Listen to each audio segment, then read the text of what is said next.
अस्सलाम वालेकुम रहमतुल्लाह।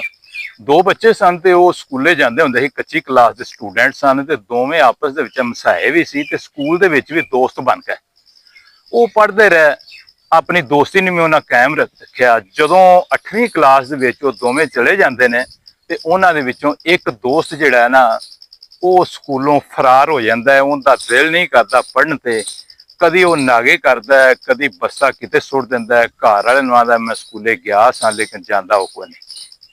ਮੁਸਰ ਗੱਲ ਇਹ ਹੈ ਵੀ ਉਹ ਸਕੂਲ ਨਾ ਪੜਿਆ। ਜਿਹੜਾ ਦੂਸਰਾ ਦੋਸਤ ਸੀ ਉਹ ਪੜ੍ਹਦਾ ਰਿਹਾ ਆਲਾ ਤਾਲੀਮ ਹਾਸਲ ਕੀਤੀ ਉਹਨੇ ਤੇ ਉਸ ਤੋਂ ਬਾਅਦ ਜਿਹੜਾ ਨੇ ਇੱਕ ਸਕੂਲ ਵੱਡੇ ਦੇ ਵਿੱਚ ਹੈਡ ਮਾਸਟਰ ਦੀ ਸੀਟ ਜਿਹੜੀ ਉਹਨੂੰ ਮਿਲ ਗਈ, ਸਰਕਾਰੀ ਜੋਬ ਮਿਲ ਗਈ, ਹੈਡ ਮਾਸਟਰ ਬਣ ਗਿਆ। ਇਹ ਜਿਹੜਾ ਦੂਸਰਾ ਦੋਸਤ ਸੀ ਇਹ ਸਕੂਲੋਂ ਫਰਾਰ ਹੋ ਗਿਆ। ਘਰ ਵਾਲਿਆਂ ਨੂੰ ਮਾਰਿਆ ਕੁੱਟਿਆ, ਇਹਨੂੰ ਕਿਹਾ ਵੀ ਤੂੰ ਸਕੂਲੇ ਕਿਉਂ ਨਹੀਂ ਪੜ੍ਹਦਾ, ਲੇਕਿਨ ਇਹ ਮੰਨਿਆ ਕੋਈ ਨਹੀਂ ਵੀ ਮੈਂ ਸਕੂਲੇ ਪੜ੍ਹਾਂ।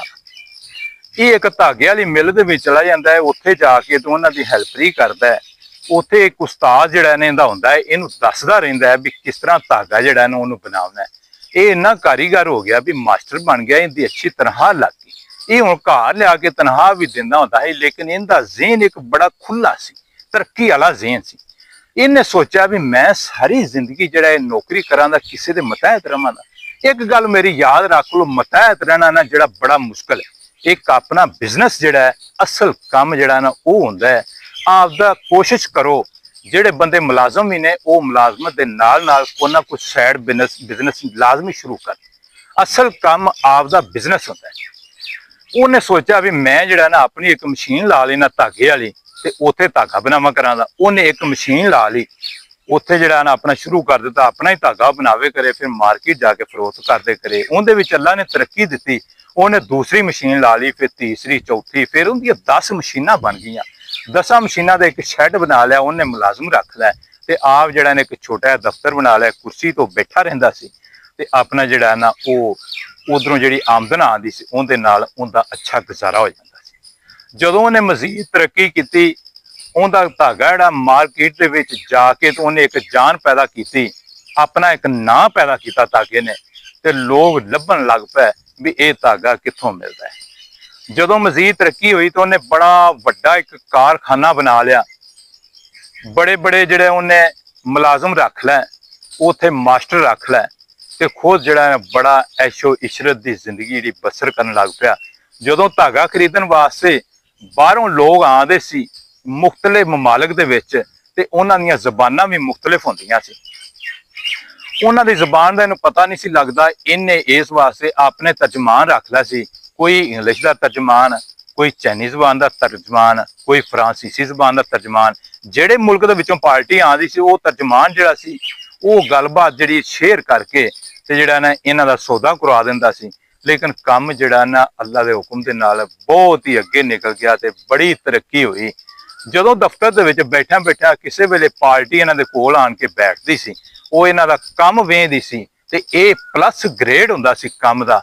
ਤੇ ਕਦੀ ਜੇ ਇਹਨਾਂ ਨੂੰ ਪੁੱਛ ਲੈਂਦੀ ਸੀ ਨਾ ਵੀ ਭਾਜੀ, ਮੀਆਂ ਸਾਹਿਬ, ਭਾਈ ਸਾਹਿਬ, ਤੁਹਾਡੀ ਤਾਲੀਮ ਕਿੰਨੀ ਹੈ, ਫਿਰ ਇਹ ਬੰਦਾ ਪਰੇਸ਼ਾਨ ਹੋ ਜਾਂਦਾ ਸੀ। ਤਾਲੀਮ ਤਾਂ ਨਹੀਂ ਸੀਗੀ, ਮਿਡਲ ਵੀ, ਤੇ ਦੱਸਦਾ ਕੀ। ਫਿਰ ਉਸ ਗੱਲ ਨੂੰ ਗੋਲ ਮਟੋਲ ਕਰਦਾ ਰਹਿੰਦਾ ਸੀ। ਲੇਕਿਨ ਇਹਨੂੰ ਇਹ ਮਹਿਸੂਸ ਹੋਣ ਲੱਗ ਪਿਆ ਵੀ ਮੇਰੇ ਕੋਲ ਕੋਈ ਡਿਗਰੀ ਨਹੀਂ ਹੈਗੀ।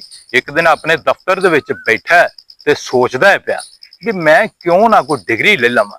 ਸੋਚਦਾ ਰਿਹਾ ਵੀ ਮੈਂ ਡਿਗਰੀ ਕਿੱਥੋਂ ਲਵਾਂ।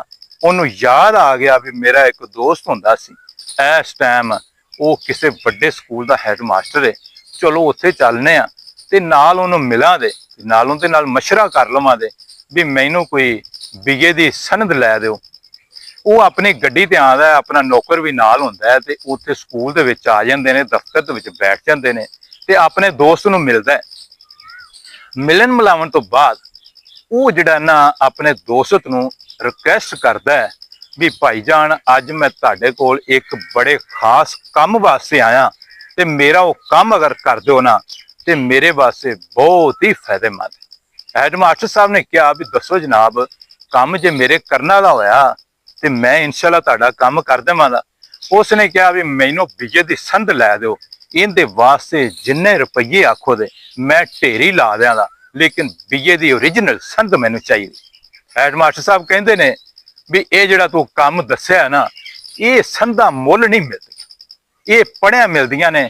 ਡਿਗਰੀਆਂ ਹਾਸਲ ਕੀਤੀਆਂ ਮਿਲਦੀਆਂ ਨੇ ਤੇ ਪੈਸਾ ਜਿਹੜਾ ਹੈ ਨਾ ਇਹ ਸੰਦ ਨਹੀਂ ਖਰੀਦ ਸਕਦਾ। ਲੇਕਿਨ ਮੇਰੀ ਤਰਫੋਂ ਇਹ ਮਾਜ਼ਰਤ ਹੈ। ਜਦੋਂ ਉਹਨੇ ਇੱਕ ਗੱਲ ਸੁਣੀ ਤੇ ਉਹਨੂੰ ਇੱਕ ਅਹਿਸਾਸ ਪੈਦਾ ਹੋ ਗਿਆ ਵੀ ਤਾਲੀਮ ਕੀ ਚੀਜ਼ ਹੁੰਦੀ ਹੈ। ਅਗਰ ਤਾਲੀਮ ਨਹੀਂ ਹੈਗੀ ਤੇ ਬੰਦਾ ਲੱਖਪਤੀ ਕਰੋੜਪਤੀ ਹੋਵੇ, ਉਹਦੇ ਵਿੱਚ ਇੱਕ ਅਹਿਸਾਸੇ ਕਮਤਰੀ ਲਾਜ਼ਮੀ ਹੋਵੇਗਾ ਵੀ ਮੈਂ ਪੜ੍ਹਿਆ ਨਹੀਂ ਦਾ। ਜਦੋਂ ਉਹਨੂੰ ਕੋਈ ਬੰਦਾ ਪੁੱਛੇਗਾ ਵੀ ਤੁਹਾਡੀ ਤਾਲੀਮ ਕਿੰਨੀ ਹੈ, ਉਹਨੂੰ ਇਹ ਦੱਸਣਾ ਪਏਗਾ ਵੀ ਮੈਂ ਪੜ੍ਹਿਆ ਨਹੀਂ। ਇਹਦੇ ਮੁਕਾਬਲੇ ਦੇ ਵਿੱਚ ਜਿਹੜਾ ਬੰਦਾ ਪੜ੍ਹਿਆ ਉਹਦਾ ਕੋਈ ਕਾਰੋਬਾਰ ਨਹੀਂ, ਜੋਬ ਨਹੀਂ, ਲੇਕਿਨ ਉਹਦੇ ਕੋਲ ਇੱਕ ਤਾਲੀਮ ਦਾ ਜ਼ੇਵਰ ਹੈ। ਜਦੋਂ ਉਹਨੂੰ ਕੋਈ ਬੰਦਾ ਪੁੱਛਦਾ ਹੈ ਵੀ ਤੁਹਾਡੀ ਤਾਲੀਮ ਕਿੰਨੀ ਹੈ, ਤੇ ਜਦੋਂ ਉਹ ਦੱਸਦਾ ਹੈ ਵੀ ਮੈਂ PhD ਹਾਂ ਜਾਂ ਮੈਂ ਮਾਸਟਰ ਹਾਂ ਜਾਂ ਜੋ ਵੀ ਉਹਨੇ ਡਿਗਰੀ ਹਾਸਲ ਕੀਤੀ ਹੈ, ਤੇ ਉਹ ਫੁੱਲ ਕੇ ਪਹਾੜ ਹੋ ਜਾਂਦਾ ਹੈ। ਇਸ ਵਾਸਤੇ ਤਾਲੀਮ ਨੂੰ ਹਾਸਲ ਕਰਨਾ ਹੈ। ਤਾਲੀਮ ਇਸ ਵਾਸਤੇ ਹਾਸਲ ਨਹੀਂ ਕੀਤੀ ਜਾਂਦੀ ਵੀ ਇਹਦੇ ਵਾਸਤੇ ਅਸੀਂ ਨੌਕਰੀ ਲੱਗਾਂਗੇ ਜਾਂ ਕੋਈ ਅੱਛੀ ਪੋਸਟ ਸਾਨੂੰ ਮਿਲੇ ਦੀ। ਤਾਲੀਮ ਇਨਸਾਨ ਨੂੰ ਜੀਵਨ ਸਿਖਾਉਂਦੀ ਹੈ। ਉਸ ਜੀਵਨ ਵਾਸਤੇ ਤਾਲੀਮ ਬਹੁਤ ਜ਼ਰੂਰੀ ਹੈ। ਅਗਰ ਤੁਹਾਨੂੰ ਮੇਰੀ ਇਹ ਗੱਲ ਅੱਛੀ ਲੱਗੀ ਹੈ ਤੇ ਵੀਡੀਓ ਨੂੰ ਅੱਗੇ ਸ਼ੇਅਰ ਕਰ ਦੇਣਾ ਹੈ, ਚੈਨਲ ਨੂੰ ਸਬਸਕ੍ਰਾਈਬ ਕਰਨਾ ਹੈ, ਵੀਡੀਓ ਨੂੰ ਲਾਈਕ ਕਰਨਾ ਹੈ ਤੇ ਅੱਛਾ ਕਮੈਂਟ ਕਰਨਾ ਹੈ। ਮੈਂ ਇਨ ਅਲਫਾਜ਼ ਨਾਲ ਤੁਹਾਡੇ ਕੋਲੋਂ ਇਜਾਜ਼ਤ ਚਾਹਾਂਗਾ। अस्सलाम वालेकुम वरहमतुल्लाहि वबरकातुहू।